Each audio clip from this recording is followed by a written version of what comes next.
नमस्कार दोस्तों।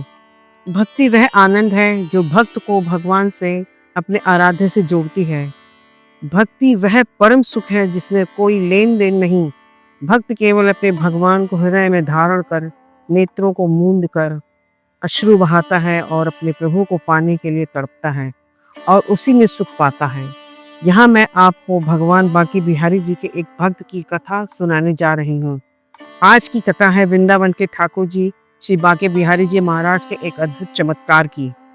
यह घटना बहुत पुरानी है। वृंदावन के संकरे रास्तों, रंग बिरंगी गलियों और मंदिरों की गूंजती हुई राधे राधे की पुकार से भरे समय की।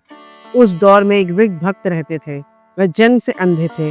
दुनिया की रंगीनियां उन्होंने कभी नहीं देखी थी।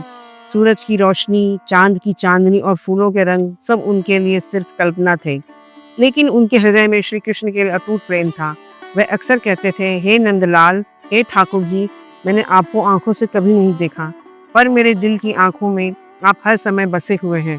अगर इस जन्म में आपकी एक झलक भी मिल जाए तो मेरा जीवन सफल हो जाए। समय बीतता गया, उम्र बढ़ने लगी। उन वृद्ध भक्त के घर वाले अक्सर उन्हें सांत्वना देते, बाबा, तुम कृष्ण का नाम जपते हो, यही तुम्हारा सबसे बड़ा गुण है, पुण्य है। बिहारी जी की कृपा बिना बुलाए भी मिल जाएगी। लेकिन उनके मन में बस एक ही लालसा थी, कम से कम एक बार बिहारी जी के दरबार में पहुंचूं और उनके चरणों की धूल अपने माथे से लगाऊं। एक दिन उनके घर वालों ने निर्णय किया कि अब बाबा को वृंदावन ले ही चलना चाहिए। वे बूढ़े और कमजोर थे, पर हृदय में इतनी उमंग थी कि जैसे बरसों से रुका हुआ कोई पंछी पंख फैलाकर उड़ान भरने वाला हो। धीरे धीरे यात्रा शुरू हुई। रास्ते भर बाबा सिर्फ जप करते रहे, राधे राधे राधे राधे। जब कारवां वृंदावन पहुंचा तो गलियों से गुजरते हुए बाबा का दिल धड़क उठा। लोगों की आवाजें, भजन की धुनें, मंदिर की घंटियां, सब कुछ उनके कानों को स्वर्गिक संगीत जैसा लग रहा था। वह बोले, आज मेरी आत्मा तृप्त हो गई, अब बस ठाकुर जी के दर्शन बाकी हैं। बाबा को सहारा देकर बांके बिहारी मंदिर लाया गया। मंदिर के बाहर भक्तों की भीड़ उमड़ी पड़ी थी। हर कोई ठाकुर जी की झलक पाने को आतुर था। बाबा ने जैसे ही मंदिर के द्वार पर कदम रखा, उनकी देह कांपने लगी। वह बोले, मुझे लगता है ठाकुर जी यही कहीं हैं। उनकी उपस्थिति मैं महसूस कर रहा हूँ। घंटियों की ध्वनि और आरतियों की मधुर संगीत से उनका मन रोमांचित हो रहा था। भीड़ में धक्का मुक्की थी, पर बाबा शांत बैठे रहे। उन्होंने मन ही मन प्रार्थना की, हे बिहारी जी, मुझे आपके स्वरूप का दर्शन कभी नहीं मिला। आंखों से देखना शायद इस जन्म में संभव नहीं, लेकिन आप दीन बंधु हो, करुणा निधान हो। यदि आप चाहो तो मुझे अपनी जन्म जरूर दोगे। आरती शुरू हुई, शंख बजने लगे, चारों ओर संगीत का वातावरण गूंजने लगा।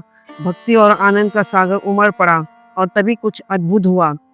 बाबा की बंद आंखों के सामने अचानक एक तेज प्रकाश फैला, जैसे हजारों सूरज एक साथ चमक उठे हों। उस प्रकाश में धीरे धीरे एक छवि उभरने लगी। काले कजरारे नयन, घुंघराले केश, पीतल पीताम्बर वस्त्र और होठों पर हल्की मुस्कान।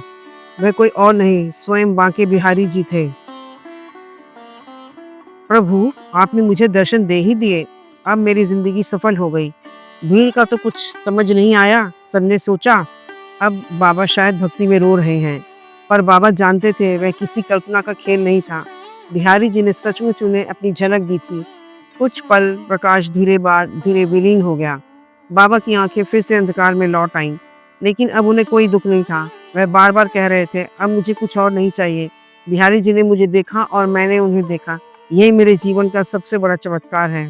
कहा जाता है उस घटना के बाद बाबा शांत और प्रसन्न रहने लगे। वह हर किसी को यही कहते, बिहारी जी की मूर्ति तक सीमित नहीं है, वह हर हृदय में विराजमान है। यदि सच्ची श्रद्धा हो तो वह स्वयं आकर दर्शन देते हैं। आंखों से देखने की आवश्यकता नहीं, दिल से पुकारो और ठाकुर जी उत्तर देंगे। तो मित्रों, यह थी बांके बिहारी जी के दिव्य चमत्कार की कथा। कहते हैं बिहारी जी अपने भक्तों को कभी निराश नहीं करते। तो जो सच्चे मन से पुकारता है, ठाकुर जी किसी न किसी रूप में उसके पास अवश्य आते हैं। तो सब मिलकर कहिए, राधे राधे। श्री बांके बिहारी लाल की जय।